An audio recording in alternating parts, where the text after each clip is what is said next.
আমাকে বহুত হুমকি দিতেছে, গ্রেফতার বলে রেডি।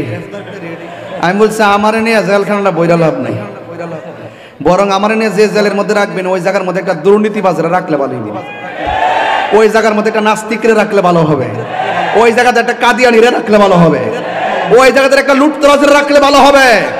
বরং আমার একটা কাজ করেন, আমার না জেলো দিয়া বুলেট দুইটা বাড়ায় নিয়ে আসবেন, বুকটা ফাইতে দিব লাব্বাইকে রাসূলুল্লাহ বলে জীবন দিয়ে দিব। কার জন্য? নবীর জন্য। কার জন্য?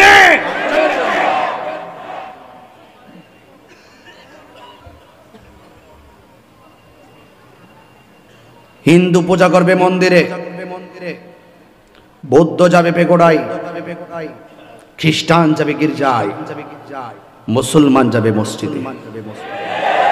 কারণ এই দেশটা যখন স্বাধীন হয় তখন সর্বদলীয় ধর্মের মানুষের অংশগ্রহণ ছিল।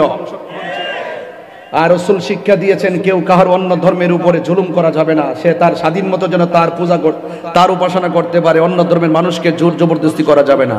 এই জন্য হিন্দুরা শান্তিভাবে হিন্দুর পূজা করুক, আমরা আমাদের শান্তিপ্রিয়ভাবে ওয়াজ মাহফিল করব। পাহারা দিবার লেগে যা সিনেমা শুরুছে, সিনেমা কি শুরুছে, মাথার টুপি লাগাইয়া পাহারা দে। আবার কালকা শুনতেছি আল্লাহর কাছে লাখ শুকরিয়া আদায় করতেছি যে আমি যে সহি সালামত মন্দিরের সামনে হারিতাম পারছি। নাউজুবিল্লাহ, জোরে কইতেন না। এত বড় বাটফারি শুরু হইছে। শুনেন, অধপতন ডাইখ্যা নেন না। এবার বাংলাদেশে যে আমার হুজুর আল্লামা কাজী মঈনুদ্দিন আশরাফি হুজুর কেবলা মাদ্দাজিল্লাহ আলাইহি হুজুর বলেছেন যে আমরা আদর্শিক রাজনীতি করি, আমরা ওই আদর্শ বুকে লালন করি যে আদর্শের মাঝে মারামারি নাই, কাটাকাটি নাই, বোমাবাজি নাই, সন্ত্রাসী নাই, বাটফারি নাই, টাউটারি নাই। ওই আদর্শ নিয়ে যদি আমরা এগিয়ে যেতে পারি তাহলে সেখানে গিয়ে আমরা আদর্শের কথাই বলবো, দেশ শান্তি হবে। একমাত্র এই বাংলাদেশ নিরাপদ আহলুস সুন্নাত ওয়াল জামাতের কাছে, অন্য কাহারও কাছে নিরাপদ না। নীল নদের পানি যেমন নীল না, অন্যান্যদের মুখের সুন্দর ইসলামের কথাও ইসলাম না। এরা কারবালার মুনাফিক মুসলমান, কথা বলেন ঠিক কিনা? এগুলো আমরা সেখান থেকে শিখে এসেছি, দেখে এসেছি। এই জন্য তাহিরিকে এত সহজে বোঝানো যাবে না। আমি জায়গা মতে কথা বলি কিন্তু শুরু থেকে কথাই বলতেছি। অনেকে কিন্তু একটু ডরাইতেছে, দেশের যে কি কন্ডিশন রে।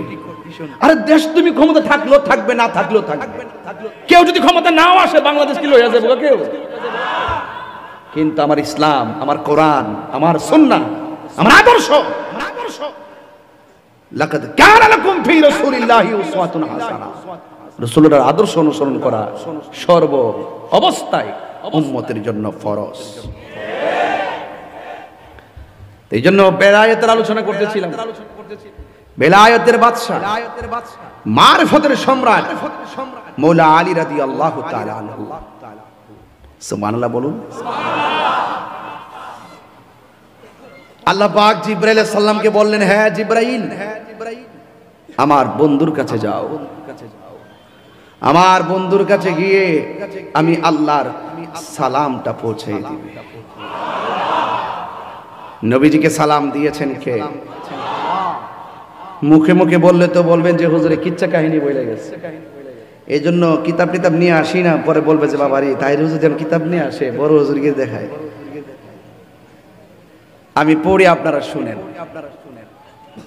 আন আলী রাদিয়াল্লাহু তাআলা আনহু قال قال رسول الله صلى الله عليه وسلم, রাসূল করিম হযরত মৌলা আলী রাদিয়াল্লাহু তাআলা আনহু থেকে বর্ণিত, তিনি বলেন আতানি মালাকুন, আমার কাছে জিবরাইল আলাইহিস সালাম আসলেন। ফাকাল, আয়েশা বললেন, ইয়া মুহাম্মদ, বলুন সাল্লাল্লাহু আলাইহি ওয়াসাল্লাম, এ নবীজি, ইন্নাল্লাহ তাআলা ইয়াকরাউ আলাইকা সালাম, ইয়া রাসূলুল্লাহ, আল্লাহ পাক আপনাকে সালাম দিয়েছেন। আর আমরা সালাম দিলে অনেকে কয় বেদাত। এদের কোমরে এত ব্যথা, এদের কোমরের হাড় এতটুকু ফাঁক হয়ে গেছে। সারাদিন এরই ক্ষেতের মধ্যে কাজ করে, সারাদিন রুটি কাটে কাজ করে, নবীকে সালাম দিতে গেলে আমার মাজা ব্যথা করে।